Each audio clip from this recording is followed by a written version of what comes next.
এদিকে এসো, এদিকে এসো। সব সব সব- সব ঠিক আছে তো? তোমায় এভাবে কেউ দেখেনি তো? কেউ সন্দেহ করেনি তো? হ্যাঁ সন্দেহ? বলো। কেমন সন্দেহ? কি অঞ্জলি, তুমি কাঁদছো কেন? আর তোমার চোখগুলো এরকম বসে গেছে কেন? তুমি তুমি এত কাঁদছো কেন? কি হয়েছে? তুমি আমায় জিজ্ঞাসা করছো কি হয়েছে? তুমি জানো না কি হয়েছে? আমি কি করে জানবো কি হয়েছে? আমি তো এইমাত্র বাড়ি এলাম। রঞ্জন, তুমি পাগল হয়ে গেছো নাকি আমায় পাগল বানাচ্ছো? এত বড় ঘটনা ঘটে গেল আমাদের সাথে আর তুমি এমন বিহেভ করছো যে যেন কিছু হয়ইনি। কি কি খেলা খেলছো তুমি? কি খেলা আরে আমি খেলছো কোনো তুমি? খেলা খেলছি না। কি তখন থেকে বলে চলেছো তুমি? রঞ্জন, কিছু ঘন্টা আগে তুমি তুমি খুন করেছো। কি? ওই লাশটা টুকরো করে ওই টুকরোগুলোকে পুকুরে ফেলে দিয়েছো আর আর তুমি এমন বিহেভ করছো যেন কিছু হয়নি। মনে করো তুমি কেন এমন বিহেভ করছো? অঞ্জলি, তোমার কি হয়েছে? কিছু নেশা টেশা করেছো নাকি তুমি? হ্যাঁ, পাগলের মতো কথা বলছো। আরে কি খুন, কি মার্ডার, কি কি এক মিনিট, এসব? এক হোয়াট ইজ মিনিট। Wrong with you? এক মিনিট, তোমার জামায় রক্ত, তোমার জামায় তো রক্ত আর আর আর মাথায়, তোমার মাথায় তো চোট লেগেছিল। আর এইসব তুমি জামা কোথায় চেঞ্জ করলে? কোথায় গেল এই সব কিছু? কত রক্ত পাগল হয়ে লেগেছিল। গেছো তুমি? আজ সকালে এই জামাটা পরেই তো গিয়েছিলাম অফিসে। এখন টায়ার্ড হয়ে এত রাতে অফিস থেকে বাড়ি এসেছি, টেনশনে রয়েছে, তুমি উল্টোপাল্টা বলে যাচ্ছ, ইরিটেট করছো আমাকে। আর এইসব কি গল্প তৈরি করছো খুন টুনের? হ্যাঁ, রঞ্জন, রঞ্জন ভালো করে মনে করো। হ্যাঁ, তুমি আমায় কল করেছিলে আর তুমি খুব ঘাবড়েছিলে। রঞ্জন, তুমি তুমি তুমি কাঁদছো কেন? সব ঠিক আছে তো? তখনই তুমি নিচে আসতে বলে আর সাথে টুল বক্স আর পরিষ্কার করার কাপড়ও নিয়ে যেতে বলেছিলে। অঞ্জলি। রঞ্জন, এটা কি করে হলো? এত রক্ত, এই চোট, আর আর তুমি এই সব জিনিস কেন আমাকে আনতে বললে? অফিস থেকে গাড়ি করে বাড়ি আসছিলাম তো রাস্তায় একটা মেয়ে আমার থেকে লিফট চাইলো। আমি ওর সাহায্য করতে গেলাম তো আমার উপর হামলা করে দিল, আমার উপর। আর আর আমি নিজেকে বাঁচানোর জন্য আমি ওর খুন করে দিয়েছি। অঞ্জলি, আমাদের এই লাশটাকে কোথাও একটা লুকাতেই হবে। ওই লাশটা আমরা শহরের বাইরে একটা পুকুরের কাছে নিয়ে গেলাম।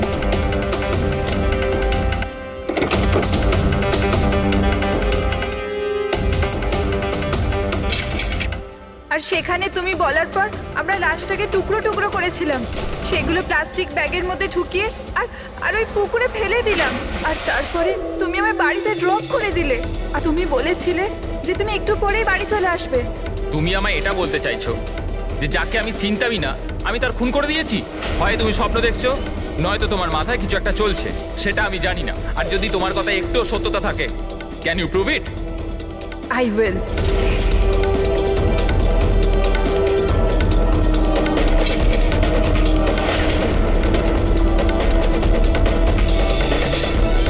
এই দেখো, আর এই দেখো। এবার বলো, প্রুফ চেয়েছিলে না তুমি?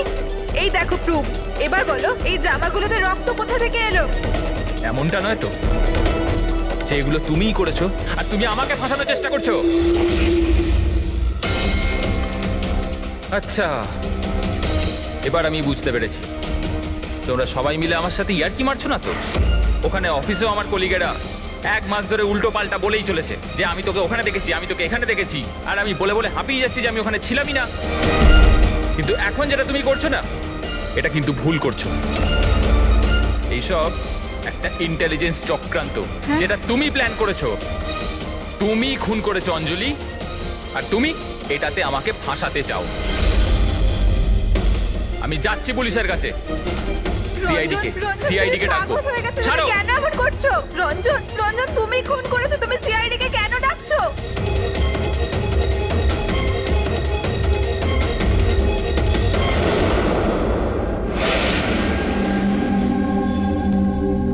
তার মানে আপনি বলতে চাইছেন যে আপনি আপনার স্বামী মানে এনার সাথে মিলে একটা মেয়ের লাশ এই শহরের বাইরে মানে একটা লেকে ফেলেছেন?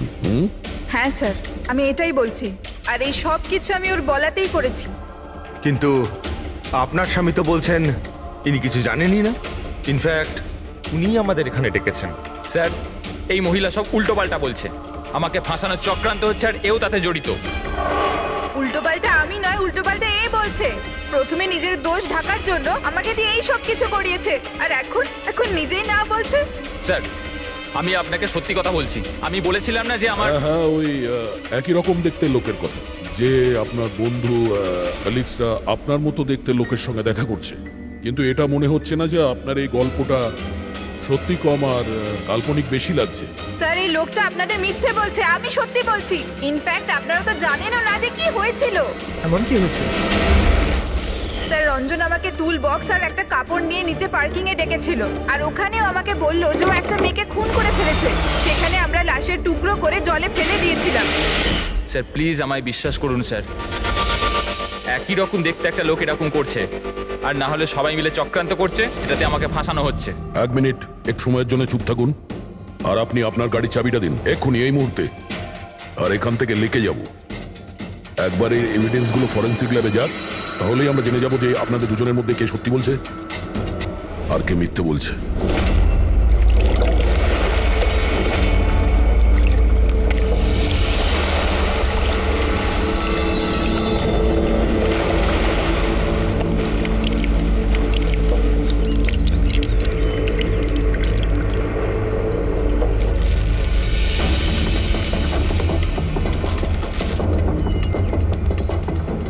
এই মেয়েটা কে? স্যার আমি কি জানি, আপনি আমাকে কেন জিজ্ঞেস করছেন? যা কিছু জানার এর থেকে জানুন না। স্যার আমি এই মেয়েটাকে চিনি না, আমি জানি না একে।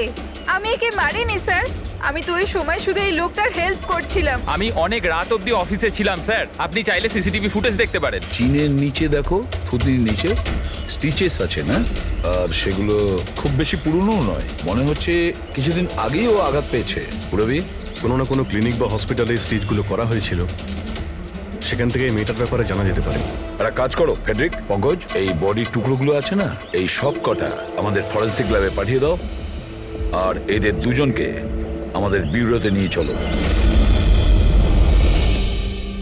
স্যার এ বলছে যে কয়েকদিন ধরে ওরই মতো দেখতে কোনো লোক ওকে ফাঁসানোর চেষ্টা করছে। এর চেনাশোনা লোকরা ওই লোকটার সঙ্গে বিভিন্ন জায়গায় দেখা করছে, আর ওরা ভাবছে যে ও এই। হ্যাঁ স্যার, আমায় ফাঁসানো হচ্ছে স্যার, আর ওই চক্রান্তে এও রয়েছে স্যার। স্যার আপনিই বলুন, আমি যদি এসব করতাম তাহলে আমি আপনাদের ফোন কেন করতাম? স্যার এখন অবধি আমি আপনাদের যা বলেছি সবকিছু প্রমাণ হয়েছে তো। লাশ তো পাওয়া গেল লেকে, আর ওর গাড়ির ডিকিতে রক্ত পেলেন তো। স্যার আপনি নিজেই বলুন, যখন এতটা সত্যি আমি বলেছি তাহলে এখন মিথ্যে আমি কেন বলবো? আমাকে ফাঁসানোর জন্য স্যার, আমি বলছি স্যার এটা চক্রান্ত স্যার, আমাকে ফাঁসানোর জন্য। ব্যাস ব্যাস ব্যাস, কে কি কাজ করেছে আর করেনি সেটার খোঁজ আমরা করব। শুধু একটা কথা মনে রাখবেন, যে আমাদের সন্দেহ শুধু আপনাদের দুজনকে।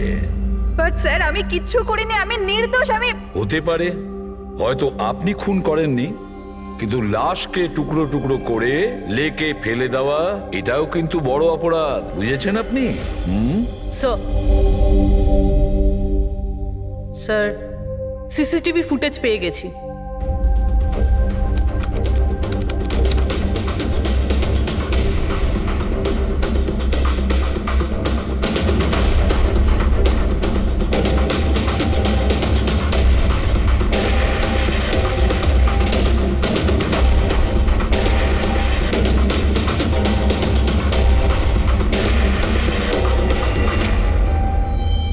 এ তো খালি। কিন্তু স্যার আমি সত্যি কথা বলছি, আমায় বিশ্বাস করুন, আমি ছিলাম অফিসে। আমি বুঝতে পারছি না কেন আমায় দেখা যাচ্ছে না স্যার। মিস্টার রঞ্জন, আইন বিশ্বাসের ওপর চলে না, প্রমাণ চাই। আপনার অফিসের যে ফুটেজ সেটা সবার সামনে, আপনি ওখানে নেই, তার মানে এটাই হচ্ছে যে আপনার মিসেস যেটা বলছে সেটাই সত্যি। না না স্যার, আমি সত্যি কথা বলছি স্যার, আমি অফিসেই ছিলাম। আমি বুঝতে পারছি না যেটা কিভাবে হলো। হ্যাঁ, কিন্তু আপনার অফিস ফাঁকা দেখাচ্ছে কেন? স্যার রঞ্জন এই কোম্পানির সিইও, এই ফ্লোরে শুধু ওই থাকে, ও ছাড়া একজন পিয়নও আছে, সে সেদিনকে ছুটিতে ছিল। আচ্ছা, রঞ্জন বাবু ঠিক ওই দিনেই আপনার পিয়ন অ্যাবসেন্ট কেন? স্যার আমি সত্যি বলছি স্যার, আমি অফিসে ছিলাম। মিস্টার রঞ্জন, নিজেকে নিরপরাধী প্রমাণ করবার জন্য কোনো রকম প্রমাণ আপনার কাছে নেই, বুঝেছেন? আরে কুন্দন, ভালো হয়েছে তুই এসে গেছিস ভাই। এরা বলছে যে আমি কারো খুন করেছি। আরে আমি কাউকে কিভাবে মারতে পারি বল না, বোঝা না ভাই। এ করতে পারে না স্যার। স্যার এর জীবনে একটা মাছি পর্যন্ত মারেনি। হ্যাঁ এটা ঠিক যে ও মাঝে মাঝে খুব রেগে যায়, রাগকে কন্ট্রোল করতে পারে না। হ্যাঁ স্যার, অনেক দিন ধরে চিকিৎসা চলছে ওর, ওষুধপত্রও খান রঞ্জন দাদা, কিন্তু কখনো কখনো যদি ওষুধ খেতে ভুলে যায় তাহলে নিজেকে সামলাতে পারেন না। এই কথাটা তুমি আমাদের কেন বলনি? স্যার আমি ওই শুধু আপনাকে নয়, কাউকেই হয়তো বলেনি কথা। আমার ক্ষমতা চলতো তো তার এই বিয়েটা হতেই দিতাম না। আমি তো আমার মেয়ের কাছে হেরে বসে আছি। এই লোকটা তো একটা সাইকো সাইকো। এই রঞ্জন একজন মানসিক রোগী। এর পার্সোনালিটি ডিসঅর্ডার আছে। এর মাথা তো সেটাই মনে রাখে যেটা ও মনে রাখতে চায়। বাকি সমস্ত কথা তো এ ভুলে যায়। হতেই পারে স্যার যে খুনটা এই করেছে আর ভুলে গেছে। ব্যাপারটা হচ্ছে যে আমি আগে অসুস্থ ছিলাম, কিন্তু তারপর আমি ঠিক হয়ে গেছিলাম। আপনি এরম কেন বলছেন? কুন্দন কুন্দন তুই বল, আমি সত্যি বলছি কিনা। বৌদি আপনি বলুন না। আরে তুমিই বলো না। আপনারা আমায় এভাবে কেন দেখছেন? আরে আমি সাইকো নই, আমি অসুস্থ নই, কোনো মানসিক রোগ নেই আমার, একদম ঠিক আছি আমি। আরে বলো না বলো না। বাস, অনেক হয়েছে। এটা তোমার বাড়ি নয়, ব্যুরো। এই নাটক এখানে চলবে না। একটা কাজ করো, পাশের ঘরে গিয়ে এনাদের বসাও। যান। ওই দিকটা যান যান। সমস্ত প্রমাণ ওই রঞ্জনের বিরুদ্ধে, আর তাছাড়াও ওর আচরণটা ঠিক নেই। কিন্তু বুঝে উঠতে পারছি না, জানি না কেন আবার এই ব্যাপারটা এড়িয়েও যেতে পারছি না। ও বারবার আমাদেরকে বলছে যে অফিসের সিসিটিভি ফুটেজটা চেক করুন। আমি অফিসে ছিলাম। এতটা জোর দিয়ে কেউ বলতে পারে না। আরও একটা ব্যাপার স্যার, ফোন ওই করেছিল। কোনো খুনি এরকম কেন করবে? আর স্যার ওই ডিসোসিয়েটিভ পার্সোনালিটি ডিসঅর্ডার, হয়তো খুনটা করেছে আর তারপর ভুলে গেছে। এই রোগটাতে এরকমই হয় স্যার। হতে পারে, এটা হতেই পারে। একটা কাজ করি আমরা, এই যে সিসিটিভি ফুটেজ আছে না, এটাকে ল্যাবে পাঠাই, চেক করিয়ে দেখি এই ফুটেজটা কেউ কোনোভাবে এডিট করে চেঞ্জ করেছে কিনা। আর স্যার ওই একই রকম দেখতে ব্যাপারটা। ও এটা বলছে যে ওর বন্ধুরা ওর মতো দেখতে লোকটাকে দেখেছে, আর ওই লোকটা ওর বন্ধুগুলোকে চিনতেও পারেনি। চলো ওর বন্ধুদের সাথে কথা বলি, জিজ্ঞাসাবাদ করি, জেরা করি, তারপর দেখি ওদের কথায় কতটা সত্যি আছে। স্যার হতে পারে এই চৈতালি আর কুন্দন রঞ্জনের শুভাকাঙ্ক্ষী হওয়ার চেষ্টা করছে, হয়তো তা নয়। আর এদিকে শায়লা, উনি তো চানই এই দোষটা রঞ্জনের ওপর আসুক, যাতে ওনার মেয়েকে আর এই বিয়েটা করতে না হয়। স্যার স্যার যে মেয়েটা মারা গেছে ওর ফটো হসপিটালের ক্লিনিকে পাঠিয়ে দিয়েছি। ওকে শনাক্ত করা হয়েছে। ওর নাম হলো অনামিকা। দুদিন আগেই ওখানে গেছিল ওর আঘাত দেখাতে। অনামিকা, অনামিকা, এই অনামিকার পুরো ফোন রেকর্ড চেক করো, খোঁজ নাও এ কোথায় থাকতো, কি করতো, এর সঙ্গে রঞ্জনের কি সম্পর্ক ছিল।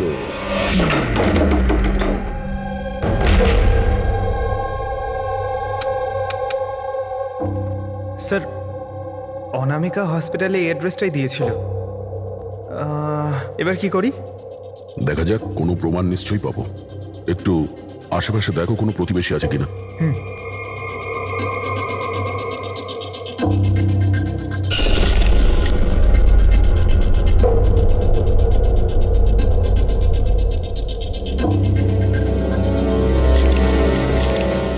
স্যার হ্যাঁ, এর নাম অঙ্কিত, অনামিকার প্রতিবেশী। হ্যালো স্যার, কি হয়েছে বলুন? অনামিকা ঠিক আছে তো? না, অনামিকার খুন হয়ে গেছে, আর আমরা সেই জন্যই এর তদন্ত করছি। আপনি ওর ব্যাপারে কিছু বলতে পারেন যার সাহায্যে আমরা খুনি পর্যন্ত পৌঁছতে পারি? না স্যার, আমি ওর ব্যাপারে বেশি কিছু তো জানি না। হ্যাঁ, তবে এটুকু জানি যে ও অ্যাসিস্ট্যান্ট ডাইরেক্টর ছিল আর এখন একটা ইন্টারন্যাশনাল শর্ট ফিল্মে কাজ করছিল। ইন্টারন্যাশনাল শর্ট ফিল্মে? আচ্ছা, ওর কোনো বন্ধু কিংবা আত্মীয় যে এখানে ওর সঙ্গে থাকতো? ও তো এনারাই ছিল স্যার, এই কিছু মাস আগেই এখানে থাকতে এসেছিল। আমি তো ওর পরিবারের কাউকে দেখিনি। হ্যাঁ, ওর একটা বয়ফ্রেন্ড ছিল যার সাথে ও ঘন্টার পর ঘন্টা ফোনে কথা বলতো। ও ফোনে যার সঙ্গে কথা বলতো ও যে ওর বয়ফ্রেন্ড ছিল, এটা আপনি কি করে জানলেন? স্যার আসলে আমি ওর কথাগুলো শুনেছিলাম। ও ব্যালকনিতে দাঁড়িয়ে ওর সাথে খুব জোরে জোরে কথা বলতো অনেকক্ষণ। আর ওদের কথা শুনে মনে হতো স্যার ওর বয়ফ্রেন্ড ভালো লোক নয়। ঝগড়া হতো খুব দুজনের, কথা শুনে মনে হতো নিজেদের মধ্যে মারপিটও করে। ইনফ্যাক্ট এই দুদিন আগেই ওরা নিজেদের মধ্যে মারপিট করেছে। ওর মুখেতে সেলাইও পড়েছিল আর ওর চোখেও আঘাত লেগেছিল স্যার। আপনি দেখেছেন ওর বয়ফ্রেন্ডকে? আমি স্যার ওকে কখনো দেখিনি, কিন্তু ওর নামটা জানি স্যার। আচ্ছা, কি নাম কি ওর? Ranjan. Ranjan?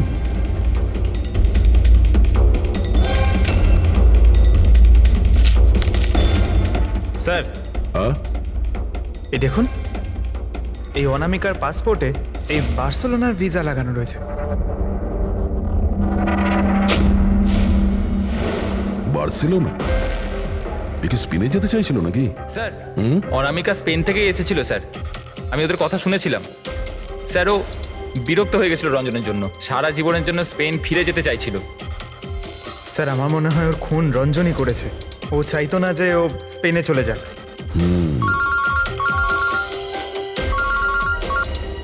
Hello, sir অনামিকার phone records পাওয়া গেছে। একটা নাম্বারে যেটাতে ও সবচেয়ে বেশি কথা বলতো সেটা রঞ্জনের কোম্পানির নামে রেজিস্টার্ড আছে। ও রঞ্জন, একটা কাজ করো, অনামিকার ফোনের শেষ লোকেশনটা কোথায় ছিল সেটা বার করো। অনামিকা কাল রাত্রেই আপনার হোটেলে ছিল?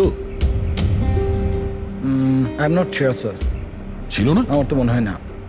ঠিক আছে, আমাদের আপনার হোটেলের সিসিটিভি ফুটেজটা চেক করতে হবে। Sure sir.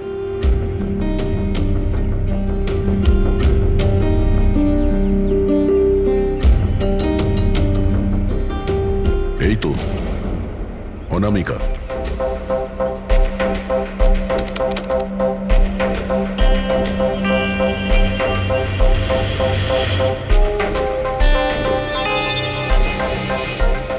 এটা কি ব্যাপার? ও ভেতরে গেল একটা হ্যান্ডব্যাগ নিয়ে, আর বাইরে এলো একটা লাগেজ নিয়ে। আর সঙ্গে এই ছেলেটাকে? স্যার ও তো আমাদের বেল বয়। ওয়েল বয় কোথায় আছে এখন? কাল রাত্রে তুমি যখন ওই মেয়েটার লাগেজ নিয়ে বাইরে যাচ্ছিলে তখন ওর জন্য কেউ অপেক্ষা করছিল বাইরে? হ্যাঁ স্যার, একজন লোক তো ছিল, ওর জন্য ওয়েট করছিল। কে ছিল? লম্বা রোগা করে একজন ছিল। লম্বা রোগা করে? এ ছিল ওই লোকটা?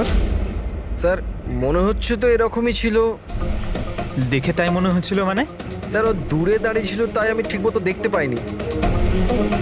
ও, তার মানে এই রঞ্জন, ও আমাদের মিথ্যে কথা বলেছে। ও অনামিকাকে আগে থেকেই চিনতো, আর শেষবার অনামিকা ওর সাথেই ছিল। রঞ্জন বলছে যে আপনারা ওকে আলাদা আলাদা জায়গাতে দেখেছিলেন, কিন্তু ও বলছে ও ওখানে ছিলই না। ব্যাপারটা কি বলুন তো? স্যার আমি একদিন কফি শপে কফি খাচ্ছিলাম, আমি দেখলাম যে রঞ্জন বাইরে কারোর সাথে কথা বলছে। রঞ্জন, রঞ্জন, এই রঞ্জন! স্যার আমি যখন ওকে ডাকলাম ও জানি না কেন আমার কথা না শুনে অন্যদিকে চলে গেল। রঞ্জন! কিন্তু স্যার যখন আমি এই ব্যাপারে ওর সঙ্গে কথা বললাম তখন ও বললো যে ওখানে ছিলই না। আমি জানি না ও কেন মিথ্যে কথা বললো। আর লীলা দেবী, ওকে আপনি কোথায় দেখেছিলেন? কান্দিওয়ালাতে একটা জুয়েলারি শপে। ওর সঙ্গে একটা মেয়েও ছিল। রঞ্জন, রঞ্জন! আচ্ছা, এই মেয়েটা ছিল কি? হ্যাঁ স্যার, এই মেয়েটাই ছিল। কিন্তু যখন ওর সঙ্গে আমি ফোনে কথা বললাম, বলতে শুরু করলো আমি তো ওখানে ছিলামই না। আর তোমার সঙ্গে কি এটাই ঘটেছে?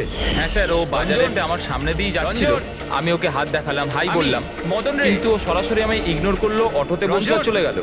এদিকে দেখ ভাই, আমি রঞ্জন, রঞ্জন! ঠিক আছে, thank you very much. Sir এদের কথা শুনে মনে হচ্ছে রঞ্জন ইচ্ছে করে ওদের সামনে এসেছিল আর এরকম বিহেভিয়ার করেছে।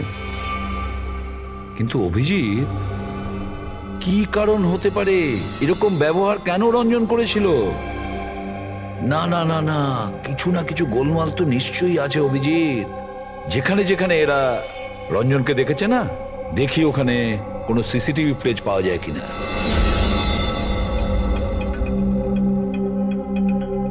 স্যার এখানে দেখুন। হ্যাঁ শালুকে, বস, কি পেলে? এই অস্ত্রের ওপর আর কাপড়ে যে রক্ত পাওয়া গেছে সেটা অনামিকারই। মনে হচ্ছে অঞ্জলি সত্যি বলেছে। এটার ব্যবহার অনামিকাকে খুন করার জন্য আর ওর লাশটাকে লুকানোর জন্য করা হয়েছে। আচ্ছা, রঞ্জনের বিরুদ্ধে কোনো প্রমাণ? হ্যাঁ স্যার, রঞ্জনের ফিঙ্গারপ্রিন্টস পাওয়া গেছে। একটা তো এই টুল বক্সে, আর দ্বিতীয়টা গাড়ির ডিক্কিতে, যেখানে অনামিকার রক্তও পাওয়া গিয়েছিল। তার মানে রঞ্জন অঞ্জলির সঙ্গে ছিল। এটা তো খুব সহজ সরল প্রমাণ। অঞ্জলির সত্যি কথা বলা আর রঞ্জনকে খুনি প্রমাণ করা। কিন্তু বস, আরো অনেক কিছু পাওয়া গেছে। কি? স্যার, আমরা একটা বিশেষ ধরনের পলিমার আর সিলিকনের ট্রেসেসও পেয়েছি, যেটা সাধারণত অদ্ভুত ব্যাপার। সিলিকন আর পলিমার, এটা তো সত্যিই অদ্ভুত ব্যাপার। আরো একটা বিশেষ কথা দেখাচ্ছি, এসো। এই কেমিক্যাল, বস, এই বিশেষ কেমিক্যালটা আমরা সব জায়গায় পেয়েছি।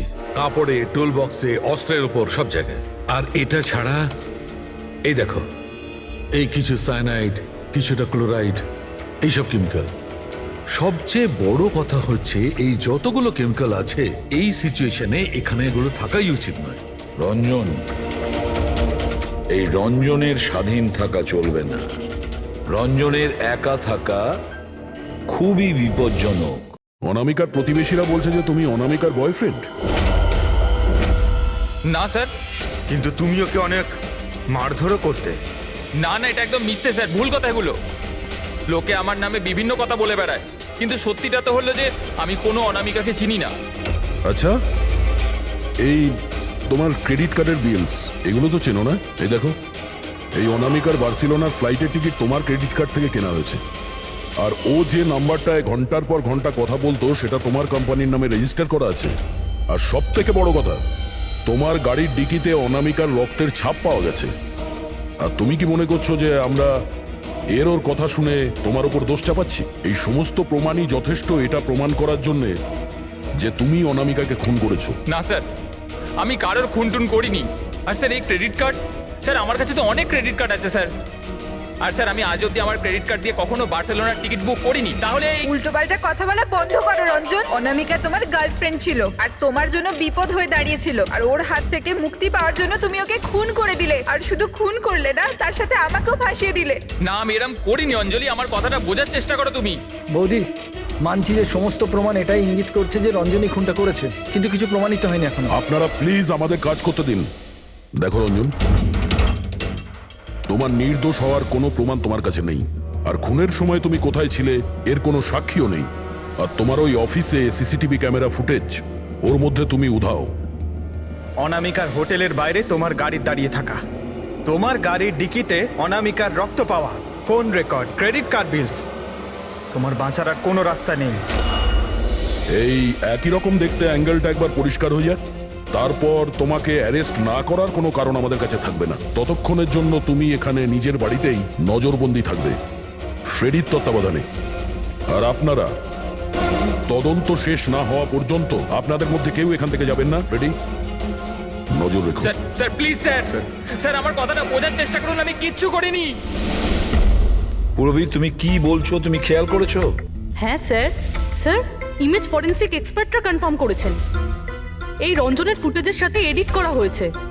এই ফুটেজটায় কিছু আউট অফ ফোকাস ব্যাপার আছে, যেটা থেকে এটা প্রুফ হয় যে এখানে কেউ একজন ছিল, যেটাকে খুবই ভালোভাবে ডিলিট করা হয়েছে। অন্য আর কেউ নয়, ও রঞ্জনী হবে। তার মানে ওর এই একই রকম দেখতে গল্পটা সত্যি। অনামিকার খুনের সময় ও অফিসেই ছিল। তাহলে ওর খুন কি করে করবে? একটাই লোক একই সময়ে দু জায়গায় কি করে হতে পারে? স্যার, স্যার সেই সব সিসিটিভি ফুটেজ পেয়ে গেছি যেখানে রঞ্জনের বন্ধুরা রঞ্জনকে দেখেছিল। কফি শপ, জুয়েলারি শপ আর মার্কেটে। দরজা খোলো, বাইরে বেরোতে দাও। আরে কেন আমাকে আটকে রেখেছো? খোলো, আমি বলছি খুলে দাও। এটা কি হচ্ছে? ওর আবার আগের মতো অবস্থায় নেই তো? খোলো। সে কি? তাহলে তো ওনাকে কাবুতে আনার নিশ্চয়ই কোনো উপায় থাকবে। শুধু একটাই ওষুধ আছে, ঘুমের ইনজেকশন। খোলো, আমি বলছি দরজাটা খোলো। আরে এইভাবে কেউ কাউকে আটকে রাখে নাকি? আমার তো খুব ভয় লাগছে। আমি দরজা ভেঙে মাথা খারাপ হয়ে গেলে আবার কিছু করে নেবে না তো? সব এক একটা রত্ন এখানে, দরজাটা খোলো। আমি দেখছি। আরে কেন আটকে রেখেছো আমায়?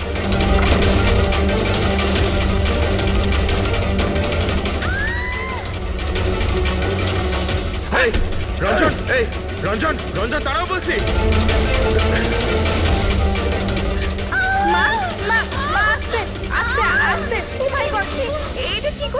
আমি ডাক্তারের খবর দিচ্ছি। হ্যাঁ তুমি ঠিক আছো তো মা? ও মাই গড, কি করে লাগলো তোমার? স্যার এটা কফি শপের ফুটেজ।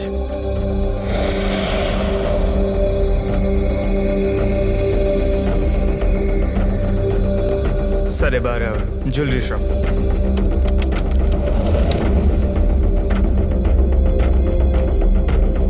এটার সঙ্গে অনামিকাও ছিল।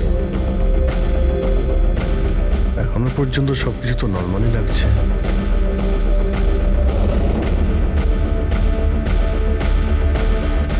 স্যার এবার মার্কেট প্লেস।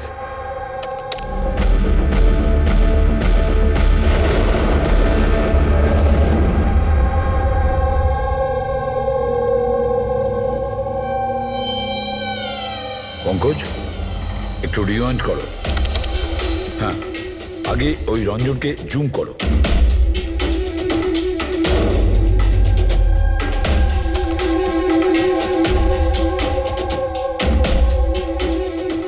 এই দেখো, এর হাঁটা চল একটু আলাদা। ও অন্য ধরনের জুতো পরে রয়েছে।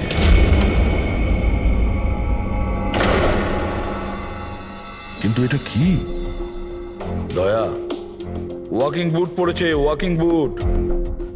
যার পায়ের হাড়ে কোনো প্রবলেম থাকে না, সে ওই ওয়াকিং বুট পরে। কিন্তু রঞ্জনের পা তো একদমই ঠিকঠাক আছে। সেটাই তো, এটা তো হতেই পারে না। তাহলে ও কি? হ্যাঁ শালুকে বলো, কি এখনই? আচ্ছা ঠিক আছে, আমি আসছি। শালুকে ফরেন্সিক ল্যাবে ডেকেছে, এখনই যেতে হবে। চলো।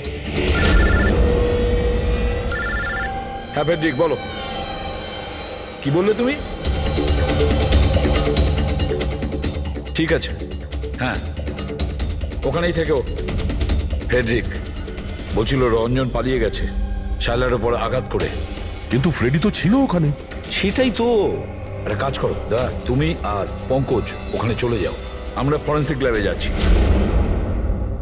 আচ্ছা শালুকে, তুমি রঞ্জনকে গ্রেপ্তার করতে বারণ করেছিলে, ব্যাস ও তো ওদেরকে আঘাত করে পালিয়ে গেছে। আর তুমি এখানে এসব কি করছো? এখানে এখানে এরকম মিউজিয়াম সাজিয়েছো কেন? মিউজিয়াম নয় বস, তাহলে? এটা হচ্ছে সেই ধাঁধাটার জবাব যেটা আমরা সলভ করতে পারিনি। হ্যাঁ, রঞ্জন পালিয়ে যাওয়াতে আমার খুব আফসোস হয়েছে, কিন্তু আই এম শিওর তোমরা ওকে ঠিক ধরে ফেলবে। তোমাদের মনে আছে ওই যে কেমিক্যালটা আমরা ক্রাইম স্পটে পেয়েছিলাম? তো তার সঙ্গে ওর কি সম্পর্ক? সেটা আমি আপনাদেরকে বলছি। আপনি কে? এ হচ্ছে জগৎ। এক মিনিট, সবকিছু বুঝতে পারবে বস। বেহুল, হাই স্যার। এবার এর সঙ্গে আবার এই কেসের কি সম্পর্ক? আপনারা ওর সাথে একটু মন দিয়ে কথা বলুন, দেখুন সবকিছু জানতে পারবেন। এটা বলুন তো যে আপনি কে, আর এই কেসের সঙ্গে আপনার কি সম্পর্ক? এক মিনিট। এনার চোখগুলো দেখে তো কেমন যেন একটা মনে হচ্ছে। শুধু চোখই নয়, এনার তো পুরো মুখের মধ্যেই কিছু গোলমাল আছে অভিজিৎ, ফেসের ওপরে গোলমাল আছে।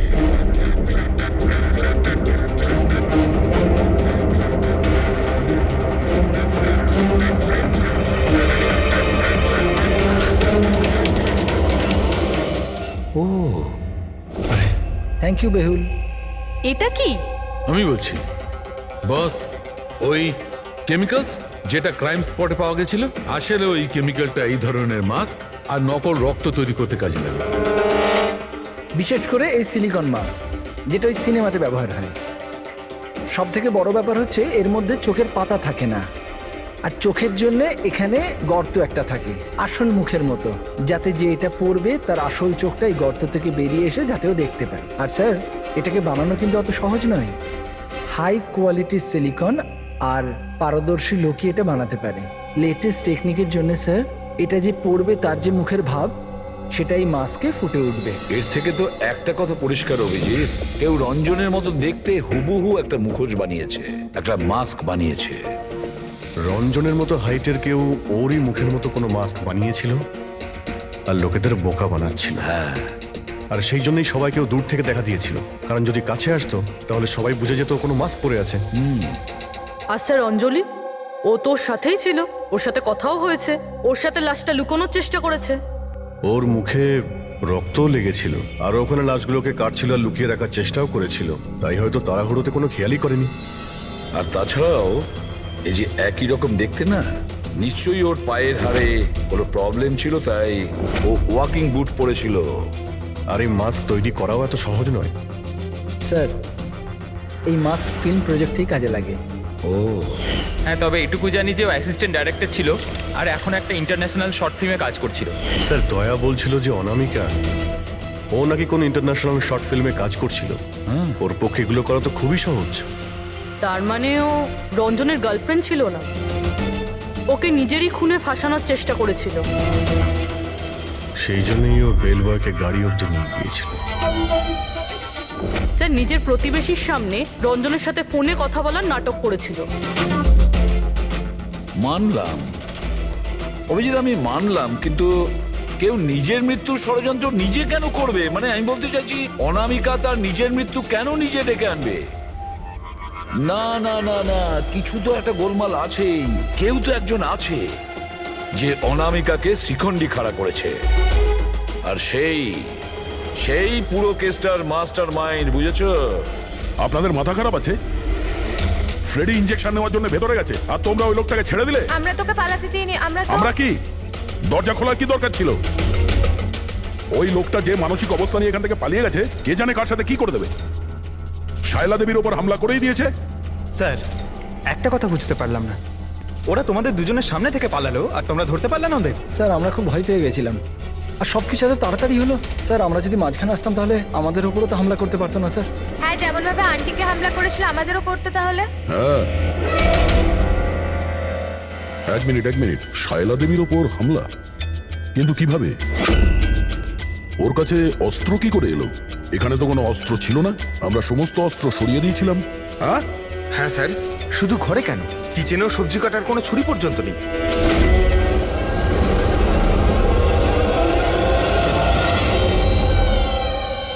স্যার, এ হলো আমাদের প্রোডাকশন হাউসের মেকআপ আর্টিস্ট, আর স্যার এ মাস্ক বানাতেও এক্সপার্ট।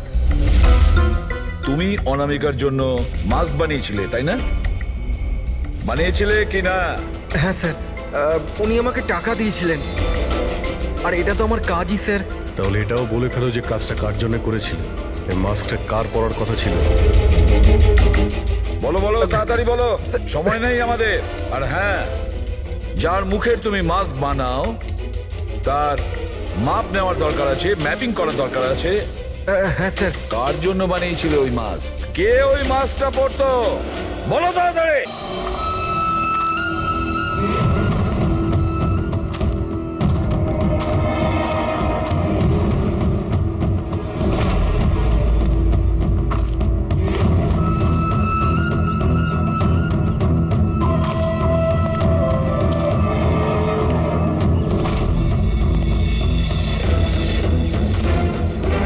কে তুমি? হ্যাঁ, কে তুমি? কি চাও? কেন আমাকে বেঁধে রেখেছো? আমার তো মনে হয়েছিল আমাকে দেখে তুমি খুব খুশি হবে, কারণ আমিই তো হচ্ছি সে যাকে তুমি খুঁজে চলেছ। তোমারই আর এক রূপ। রূপ? কিন্তু তোমার মুখ তো আমার সাথে মেলে না। কারণ এটাই, আমি তোমার মতন মুখের মাস্ক পরে নেই এখন, নাহলে তুমি আমাকে চিনতে পারতে না যে আসল তুমি না আমি। আর একটা কথা, আমি তোমার আওয়াজে কথাও বলতে পারি। কিন্তু তুমি এমন কেন করছো? যাতে অনামিকার খুনের জন্য তোমার জেল হয়ে যায়। কিন্তু আমার তোমার সাথে কি শত্রুতা? আমি তো তোমাকে চিনি অবধি না। ওসব জেনে তুমি কি করবে? এখন তো শুধু এটুকুনি জেনে রাখো যে আমার এত পরিশ্রমে সিআইডির লোকেরা জল ঢেলে দিয়েছে, আর আমার কাছে শুধুমাত্র এখন একটাই রাস্তা বাকি আছে, যে তোমাকে আমি মেরে ফেলবো। না! সিআইডি, তোমরা এখানে কি করে? তোমাকে ফলো করতে করতে এখানে পৌঁছেছি। ওই মেকআপ ম্যান সবকিছু বলে দিয়েছে তোমার ব্যাপারে। খুব ভুল করেছো তোমরা এখানে এসে। রঞ্জনকে তো আমি কিছুতেই ছাড়তে পারবো না, কারণ আমি ওকে মারবার জন্য কন্ট্যাক্ট নিয়েছি। কিন্তু এখন তোমরা ওর সঙ্গে মরবে।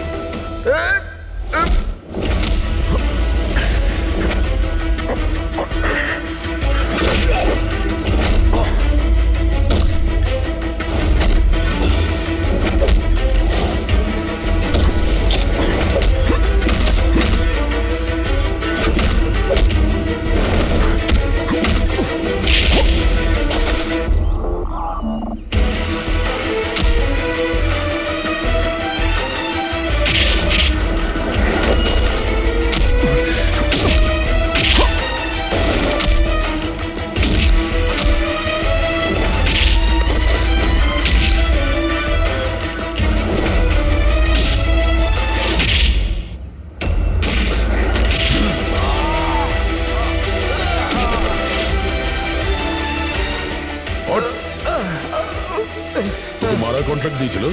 হ্যাঁ, কে দিয়েছিল? অনামিকা মারা যাওয়ার পরেও তোমাদের প্ল্যান চালু আছে। কে মাস্টার মাইন্ড? আমায় ক্ষমা করে দাও মা। তোমার মতের বিরুদ্ধে গিয়ে বিয়ে করে আমি অনেক বড় ভুল করে ফেলেছি। কখনো ভাবতেও পারেনি যে ও এইসব করতে পারে। রঞ্জন কোথায়? ওকে পেলেন না আপনারা? পাওয়া গেছে রঞ্জনকে। আপনারা সবাই এটা জেনে হয়তো অবাক হবেন যে রঞ্জন নির্দোষ। এটা আপনারা কি বলছেন? খুন রঞ্জনই করেছে? একদম না, রঞ্জন খুন করেনি। খুন করেছে আপনাদের মধ্যেই কেউ একজন। আমরা? কিন্তু আপনি তো জানেন যে এদের সবার উপস্থিতিতেই রঞ্জন আমাকে আঘাত করেছে। কি করে করলো? মানে কোন জিনিস দিয়ে আপনার উপরে আক্রমণ করেছিল? আমি বলেছিলাম না যে ও ছুরি দিয়ে আমাকে আঘাত করেছিল। কিন্তু ছুরি তো ছিল না ঘরে, আমরা সমস্ত অস্ত্র সরিয়ে দিয়েছিলাম আগে থেকেই। আপনার এই আঘাত ছুরি দিয়ে নয়, বরং নেইল ফাইল, নখ কাটার জন্য যেটা ব্যবহার করা হয়, আপনার এই আঘাত সেটা থেকে লেগেছে। মনে হচ্ছে উনি এখনো কনফিউজড। কোনো ব্যাপার নয়, ওনাকে আমরা সাহায্য করছি। ফ্রেডি,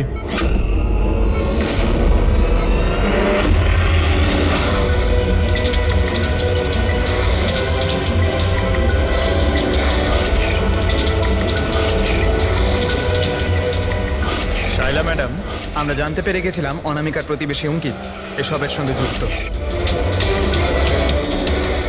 তো এই জন্য আপনি আমায় বাড়ি থেকে তাড়িয়ে দিয়েছিলেন, যাতে আমার কিডন্যাপ করে আপনি আমাকে খুন করতে পারেন। মা, তুমি এই খবরদার, খবরদার, যদি আমাকে মা বলে ডেকেছিস তো। মা শব্দের অর্থ কি হয় তোমরা দুজন জানো? স্যার, এ আমার অনিচ্ছা সত্ত্বেও রঞ্জনের সাথে বিয়ে করলো আর আমার সাথে সব সম্পর্ক চিরদিনের মতন ত্যাগ করলো। আর আজ এরা আমার সম্পত্তির অধিকার চাইতে শুরু করেছে। এই সব এই রঞ্জনের কাজ। এই উস্কেছে আমার মেয়েকে, আমার একমাত্র সন্তান, নিজের স্বামীর সঙ্গে মিলে ধীরে ধীরে আমাকে বিষ দিয়ে মারতে শুরু করলো।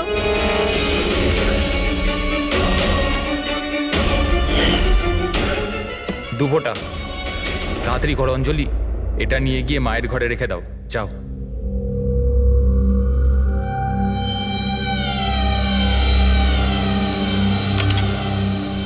কিন্তু আপনি অনামিকার খুন করলেন কেন? ওর কোনো দোষ ছিল না, কিন্তু আমার কাউকে তো একটা দরকার ছিল এই সব কিছু করার জন্য। কিন্তু আমি এদের দুজনকে শাস্তি দিতে চেয়েছিলাম যে রঞ্জনের ফাঁসি হয়ে যাক আর অঞ্জলির সারা জীবনের মতো জেল। শায়লা দেবী, এদের প্রতি আপনার ঘৃণা আপনাকেও এদেরই মতন অপরাধী বানিয়েছে। এদের দুজনের তো শাস্তি হবেই, আপনার প্রাণ নেওয়ার চেষ্টা করেছে বলে। কিন্তু আপনারও কঠোর থেকে কঠোরতম শাস্তি হবে অনামিকাকে খুন করার অপরাধে।